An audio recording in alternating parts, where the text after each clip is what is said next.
अस्सलामुअलैकुम, मेरा नाम है हनान और बाय प्रोफेशन मैं एक डॉक्टर हूँ। कुछ अर्से पहले ना मेरी एक स्टूडेंट से बात हो रही थी, तो मेरे से एडवाइस ले रहा था कि किस तरह जो है ना मुझे चीज़ें याद नहीं होती, तो कैसे मैं अपनी स्टडी टेक्निक्स के अंदर कुछ इम्प्रूवमेंट कर सकता हूँ जिससे मुझे चीज़ें जो है ना वो ज़्यादा याद रह सकें। आपसे मैंने सोचा क्यों ना मैं ये ऑडियो रिकॉर्डिंग जो है ना वो आपके साथ शेयर करूँ। लेकिन हुआ यूँ कि जो मैं ऑडियो रिकॉर्ड कर रहा था तो मेरी अपनी वॉइस तो रिकॉर्ड हो गई, लेकिन जो स्टूडेंट था ना उसकी वॉइस रिकॉर्ड नहीं कर सका।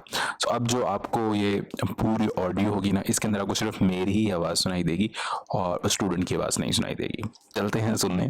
ट्रिंग ट्रिंग।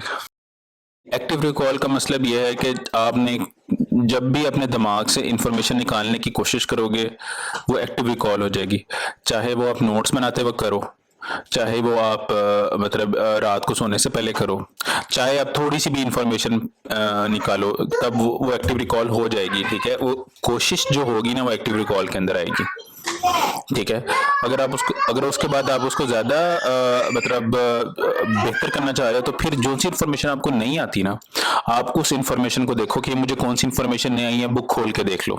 ठीक है, तो जो सबसे ज़्यादा इजी या सबसे ज़्यादा इस लिहाज से ये है कि कम टाइम कंज्यूमिंग तरीका ना, वो तो यही है कि आप अपना जो है ना जो भी आपने पढ़ा है ना उसको बुक बंद करके आप निकाल लो। ठीक है, जो थोड़ा बेहतर तरीका वो ये है कि नोट्स बना लो। ठीक है ना, आपने जब पढ़ लिया है उसके बाद जो मोटी मोटी बातें हैं उसकी नोट्स बना लो। अब फिर स्पेस रेपिटेशन का आ रहा है। स्पेस रेपिटेशन भी ये नहीं है कि आपने 3 दिन बात करना है, 7 दिन बात करना है और इस तरह। स्पेस रेपिटेशन का बेसिकली मकसद है जैसे ही आपको चीज भूलने लगे ना तो आपने याद कर लेना। हर बंदे का ये डिफरेंट है तो उसको कब भूलेगी चीज। ठीक है, तो जब आपको भूलने लगी तो आपने याद करना है। लेकिन इसके अंदर एक बात है कि जब आप एक चीज भूल जाते हो ना तो वो असल में आप भूले नहीं होते। बेसिकली ये होता है कि आपके दिमाग के अंदर ना जो न्यूरॉन्स का जो पाथ होता है ना उस इंफॉर्मेशन तक पहुंचने वाला, वो थोड़ा सा वीक हो जाता है। ठीक है ना, तो वैसे समझ लो कि एक सड़क है, सड़क के ऊपर जा रहे थे आप, तो इजीली जा रहे थे। अब कुछ अर्से से आप नहीं गए तो वहां जड़ी बूटियां उग गई हैं। अब जब दोबारा आप उस पाथ पे जाओगे ना तो वो पाथ पहले से बेहतर हो जाएगा। तो जब आपको कभी कोई चीज भूला करे तो इस बारे में परेशान मत हुआ करो कि ये मुझे क्या हो गया, मुझे भूल गई, और इस तरह करके जब आप नेक्स्ट टाइम उस चीज को याद करोगे ना तो आपको बेहतर तरीके से रिकॉल होगी। ठीक है, और वो आपका ज्यादा पाथ स्ट्रांग बनेगा। अगर एक चीज आपने नहीं भूली ना और उसके बाद आप उसको रिकॉल करके याद कर लेते हो, उसकी बजाय वो बेहतर है कि आप भूल जाओ और उसके बाद आप दोबारा, यानी कि थोड़ा बहुत भूल जाओ और उसके बाद दोबारा उस चीज को पढ़ो, तो आपको बेहतर चीजें समझ आएंगी। और अब उस टाइम क्या होता है कि जो सी चीजें ईजी होंगी ना वो तो ऑलरेडी आपको पता होंगी, तो फिर आप मुश्किल चीज पर भी फोकस कर सकोगे। होता ही है कि जब हम एक पूरा चैप्टर पढ़ते हैं ना तो हमारा दिल करता है कि हर हर लाइन और हर हर वर्ड जिस तरह लिखा हुआ है उस तरह आ जाए। वो इस तरह की बात नहीं है। बात यह है कि आपके दिमाग ने एक पिक्चर बना ली है कि यार ये पूरा डिजीज प्रोसेस ऐसे हो रहा है या ये फिजियोलॉजी ऐसे हो रही है। उसके बाद कुछ चीजें उसने पिक कर ली हैं, उन कुछ चीजों को पिक करने के बाद भी कुछ चीजें वो भूल गया है। अब आप नेक्स्ट टाइम जब जाओगे आप उसे दोबारा पढ़ोगे तो आप दोबारा ज्यादा चीजें पिक करोगे। ठीक है ना, तो जब आपने पढ़ना है ना, जब एक टॉपिक आपने पढ़ लिया, आज पढ़ लिया, तो 4-5 दिन बाद अगर आपका है कि मैं इसको रिवाइज कर लूँ, या हफ्ते बाद रख लिया करो ताकि इजी रहे। उसमें यह है कि एक हफ्ते आपने पढ़ लिया ना आज, तो आपने सोचना कि मैंने जो सारा पढ़ा है ना मैंने संडे वाले दिन या सैटरडे वाले दिन रिवाइज करना, ताकि आपको वीकेंड आपको पता हो कि मैंने जो सी चीजें पढ़ी हैं मैं एक दफा रिवाइज कर लूंगा।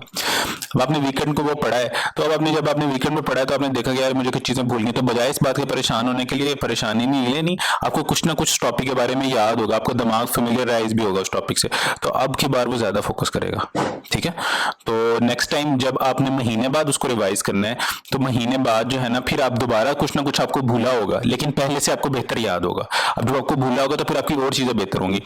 चीजों को आपने अंडरस्टैंड करने की कोशिश करना है, बजाय इसके कि आप समझो कि मैं इस डेफिनेशन को वर्ड बाय वर्ड बता दूं। उसकी बजाय यह है कि उस लफ्ज का मतलब, उस चीज का मतलब और उन चीजों का आपस में रिलेशनशिप कैसे है, इस चीज को आपने याद करने की कोशिश करना है। ठीक है, तो भूलने को बुरा मत समझा करो यार, भूलना एक नॉर्मल सी चीज है। बात बस ये है कि इंफॉर्मेशन हर किसी के दिमाग में होती है। बात ये है कि जो पाथ है ना जो लेके जाना वो बस हल्का हो गया अब हमारा, उसको स्ट्रांग करोगे तो फिर दोबारा स्ट्रांग हो जाएगा।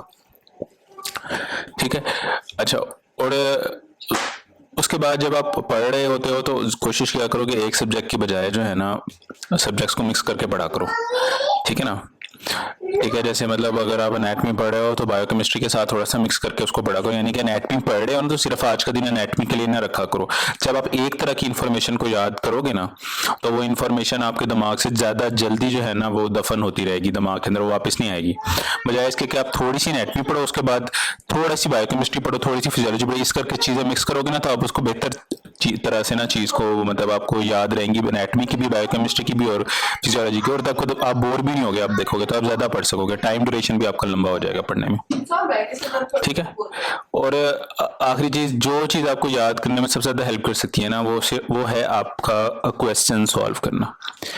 जो सा भी चैप्टर पढ़ो या जो सी भी चीज़ पढ़ो उसके ऑनलाइन जाके क्वेश्चन सॉल्व किया करो या अपने पास पेपर सॉल्व किया करो, और बगैर चीटिंग किए मतलब देखा करो कि आपको कौन सी चीज़ें याद हैं कौन सी चीज़ें नहीं है, वो आपको हेल्प आउट करेगी।